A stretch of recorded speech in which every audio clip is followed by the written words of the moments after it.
Një firmë e re brenda firmës së njohur ligjore Gerstmann Peele LLC në qytetin e New Yorkut është fokusuar në transaksionet e pasurive të paluajtshme komerciale,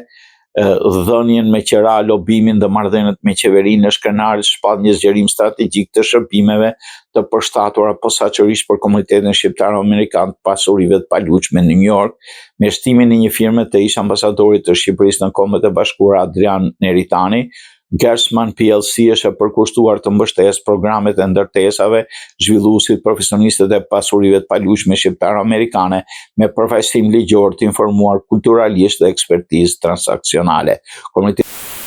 në New Yorku të pasurive të paluajtshme puluzon dhe meriton mbështetje të specializuar në lundrimin në kompleksitetin e marrëveshjeve të pasurive të paluajtshme, tha Brad Gerstmann, partneri menaxhues i Gerstmann PLC. Me udhëheqjen e ambasadorit Neritani, ne jemi të ngacëlluar që ofrojmë shërbime të dedikuara që plotësojnë nevojat e këtij komuniteti dinamik dhe në rritje. Shërbimet e firmës përfshin qira komerciale, përfaqësimin e pronarëve dhe qiramarrësin në aspektet negociatave të qiras, transaksionet pasurive paluajtshme, trajtimin e blerjeve, disponimeve sipërmarrëve të përbashkëta me saksi dhe fokus në maksimizimin e vlerës, avokimin regulator, ndihma pronarëve të pronave që punojnë përmes zonave leje dhe çështjeve pajtueshmërisë me agjencitë e qytetit e të shtetit, mbështetje ligjore për pronarët e pronave, ndihmë ndaj pronarëve.